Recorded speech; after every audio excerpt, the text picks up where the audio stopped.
work week. And yesterday morning, I just could not get out of my bed. So I apologize for that. So the usual Friday morning live has turned into a Saturday evening live. Um, and what I want to talk to you about today is President Trump's and I guess Elon Musk's buyout offer to federal employees. And unless you have not been watching the news or have been under a rock somewhere, you know that this has flooded the news waves. It's been one of the number one talked about um, topics in the news almost everywhere you turn because thousands, if not millions, I could not find exactly how many. Thought I saw it somewhere earlier in the week, sharing how many federal employees received the buyout offer email from the Office of Personnel Management, but I could not find it again in my research. However, I do understand that it's about 2.3 million federal workers in all. And I guess that includes workers who are abroad as well as those who work within the United States. However, um, it's a different situation. I mean, those of us who are public servants, we're so used to stability, and all of my career, except for a tiny sliver of my 30 years in human resources, or 32 years in human resources, has been as a local or state government employee. And you all know, just like I know, that along with that, even if you're not in a very highly paid position, you typically have a pension, and it also typically offers job security. But we all have seen over the years that that has changed greatly. And, I'm just thinking about those who have been impacted by this, and just wanted to take this opportunity during this live to just share some thoughts that have been going through my mind about the buyout, and trying to just kind of put myself in the federal workers' shoes who have that important decision to make. And um, and to my understanding, still not having a lot of their questions answered. So that makes it even more scary. So, of course, the bottom line is supposedly an email went out to a lot of federal employees entitled "Fork in the Road," and basically told them that they could resign, and by responding to the email with the word "resign" in the subject line, and that if they did accept the buyout, that they could quit working and continue to receive their pay and benefits through September 30th of this year. Um, and so some people may say, that doesn't sound like a bad idea. Some others, I'm sure, are going to say, heck, I'm not trusting that. I'm not sure if I can, stake a claim or plant my stake in that confidently. I do understand that although the communicated deadline was 11:59 p.m. Eastern time on, I guess, Thursday night, that a federal judge stepped in, I guess, Thursday afternoon, and put a pause on the plan and said that there will be a hearing on this coming Monday, on February 10th. And now I don't know who's going to be, involved in the hearing, but supposedly there will be a hearing on Monday.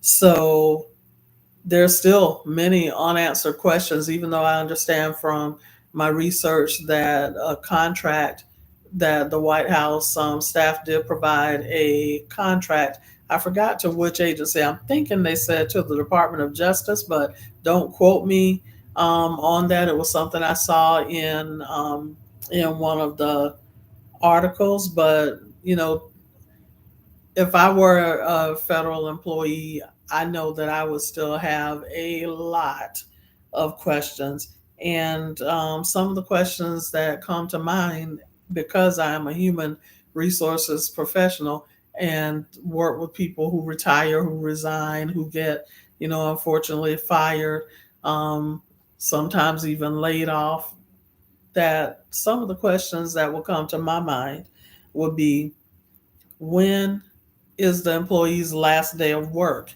if they accepted the offer? If they accepted the offer on Thursday before the judge intervened, were they expected to return to work on Friday? Um, how would they know that they are or are not, or were not supposed to return to work on Friday if they accepted the buyout via email by responding with the word resign in the subject line? Then, um, how will they surrender their work equipment like laptops, desktops, if they had a desktop at their home that was issued by their job, their ID badge, um, any other issued work related or work issued equipment that they may have in their possession, documents that they work with, maybe physical documents that they work with every day in performing their job, um, purchase cards that they use, those who have to travel, or if they're an employee who has possession of a government vehicle for work travel.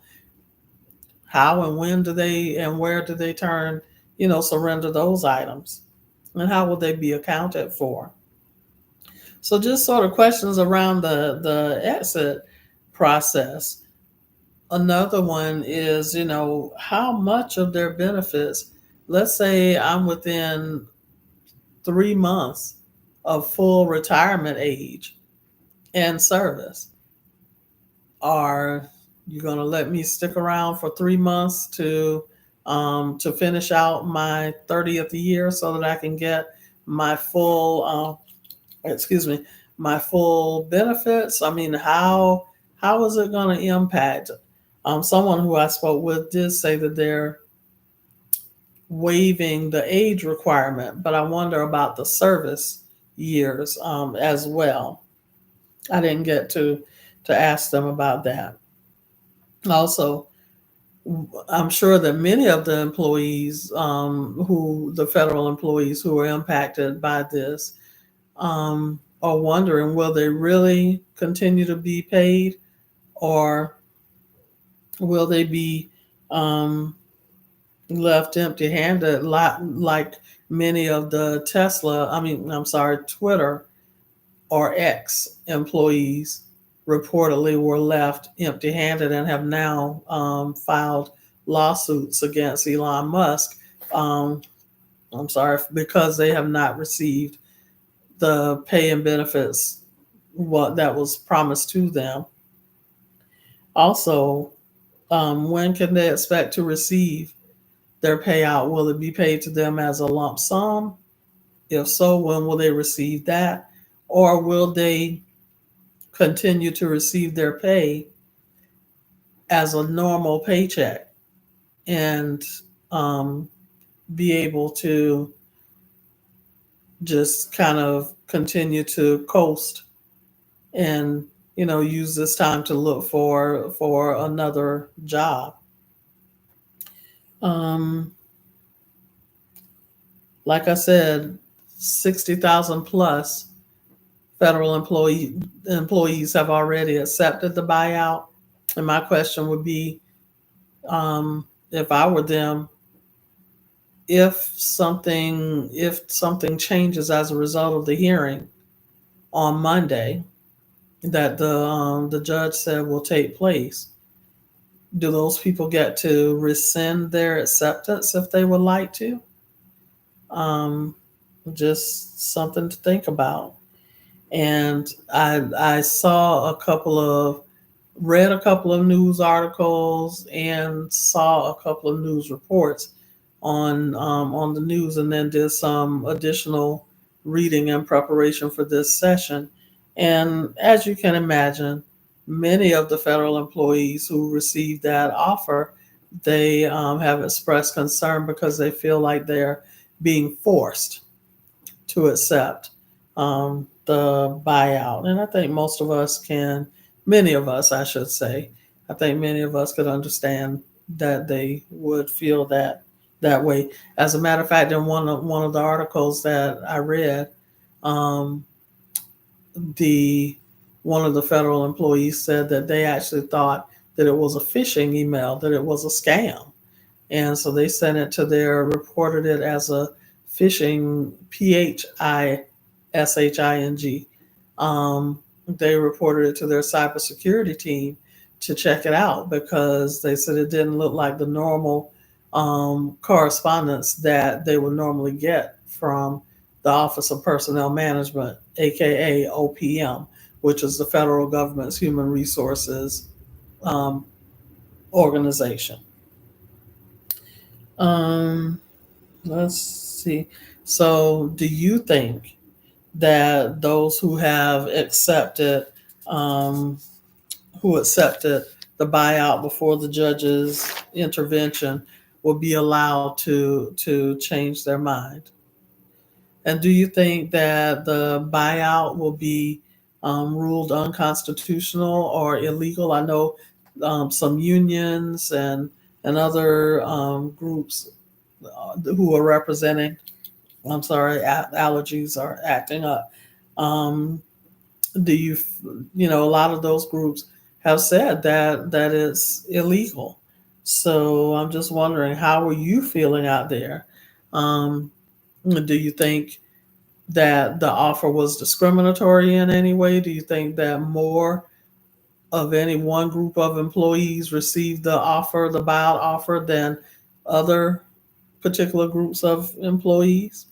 And what recourse do you think that they may have as a result of the hearing that's supposed to take place on Monday?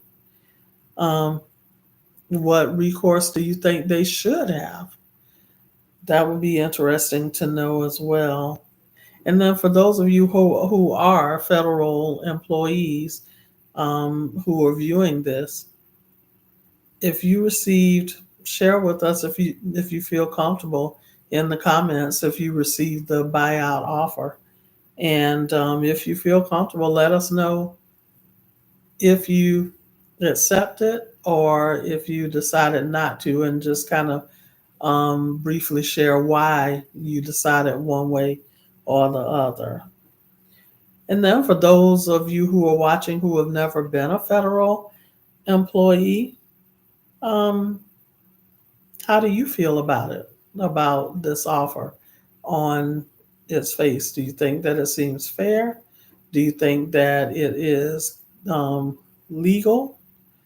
Do you think that it is constitutionally sound? Just let us know. I want us to have a conversation here. And I do know two people personally who are impacted. Um, they did receive the email, and I'm not certain what their decisions are because I did not violate their privacy by asking them that. I will only know what their decision was if they decide to share that with me. I respect their right to privacy.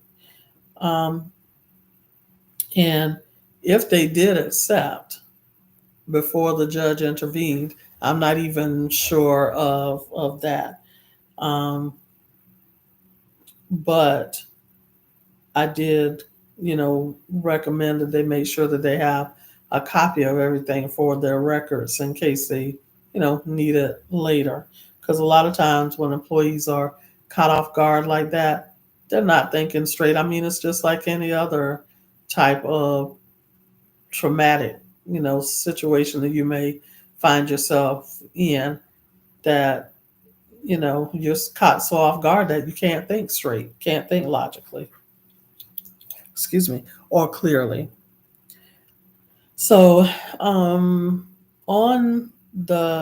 its face, I'll tell you that I would feel uncomfortable. Um, and I'm not a federal employee. As I said, I'm a state employee, but I understand people's, feelings of uncertainty and fear. But understand that, if God be for you, who dare be against you? And so for those of you who are believers, you know that you're going to be okay. And the main reason why I say that there appears to be so many, well, the reason why I feel uncomfortable with it is because, like I said earlier, there appears to be so many unanswered questions. But take heart. I know that the feeling of uncertainty is scary. But know that God has your back. And I stopped by today to encourage you, those who have been impacted. Um, Remember that in Deuteronomy chapter 8, verse 18, it says that the Lord your God gives you the ability to produce wealth. And so understand that your job is not your source, but God is. As scary as this may seem, please lean into your faith as much as you can, and remember that God is still in control. So remember that He will feed you during a famine. He will quench your thirst during a drought, and He will protect you. He will protect you in the middle of a storm. And my prayer to God every day is one of thanksgiving, just thanking Him for His perfect plans of prosperity, favor, and flourishing upon my and my family's life. And also, I thank Him for His perfect promises, where He reminds and reassures us that not only is He always for us and never against us, but He also will never leave us nor forsake us. And God is faithful. He is not going to waste His words. He cannot lie. And He's always on time. So I just encourage you to keep those thoughts in mind. And remember Ecclesiastes 11, verse 12, as the Bible teaches, that we should have several streams of income. And I do a lot of study on financial literacy, and have realized over the last several years that a lot of the teachings that I received as a child um, were not in accordance with God's word.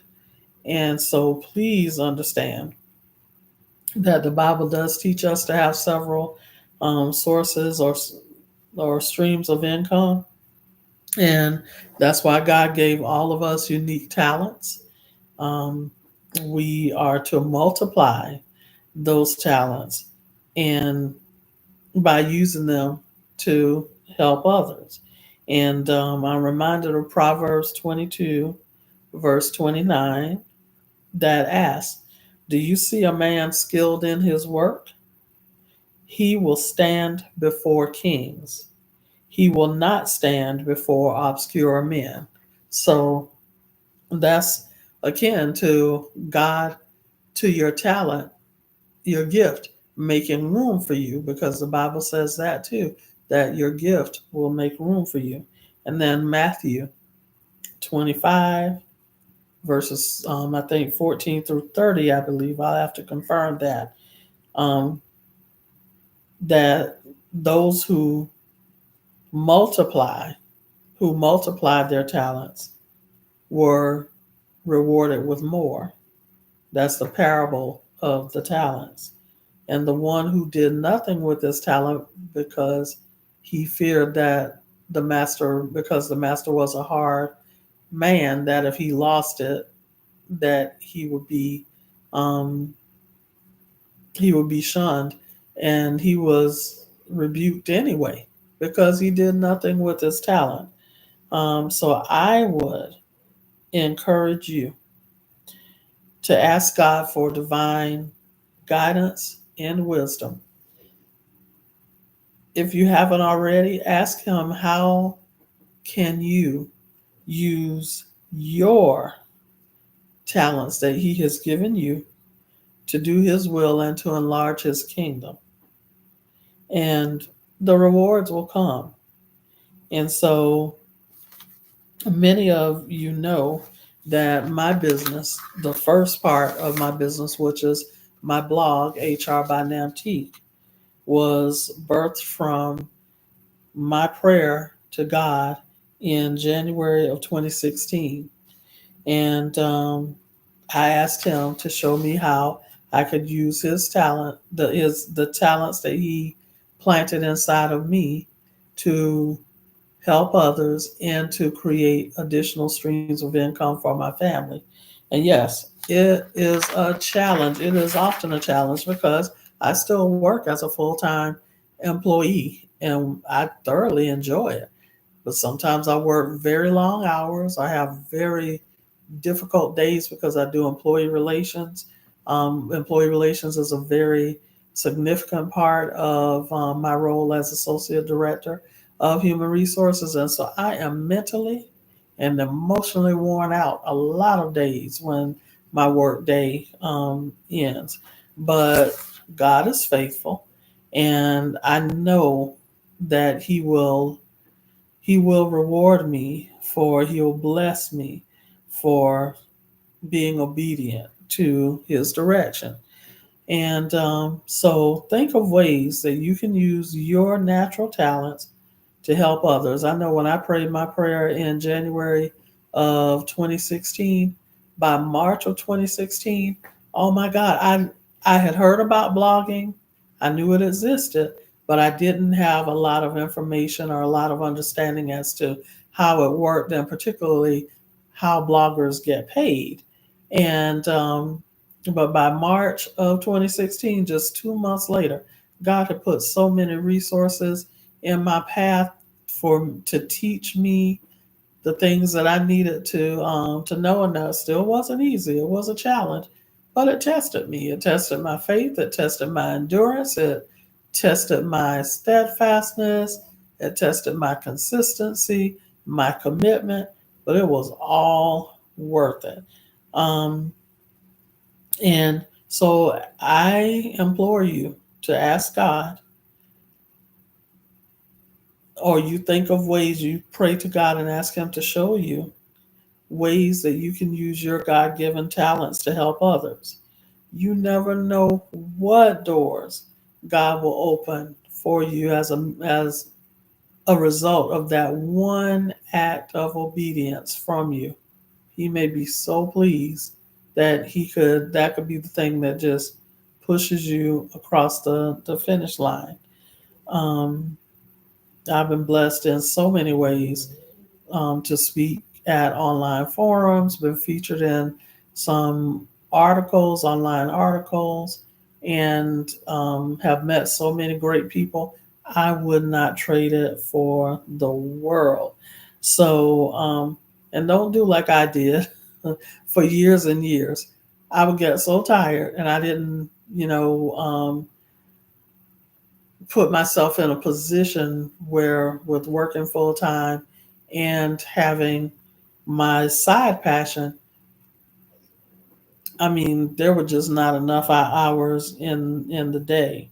So I stopped. I started, and then I would stop. I started, I would go along fine, then I would get worn out, and then I would stop again. And I stopped working on each time I stopped working on my craft. God convicted me and told me, "Oh, I'm so sorry," that He had not given me permission to stop. Now I'm all in because I learned my lesson. I was beat up enough being convicted because my spirit was not at ease. Anytime I tried to put it down, I told my husband, my mom, my sisters, my sister-in-law, and close friends. I was like, every time I try and put this down, and I wasn't putting it down because I wasn't enjoying it. I was putting it down because I just felt I didn't have enough time in the day. I'm a wife, I'm a mother, I'm a full-time employee. Where in the world that I think that I was going to have time to do this side passion, devote to this side passion. But praise God, He makes time. And even like with missing yesterday's Friday morning live, here I am on Saturday evening, still coming to you with the subject matter that I wanted to present on yesterday. So I'm just praying, I'm just resting assured that it's all in God's perfect timing and His perfect will that this happened. Because I'm human, I'm not in charge of anything.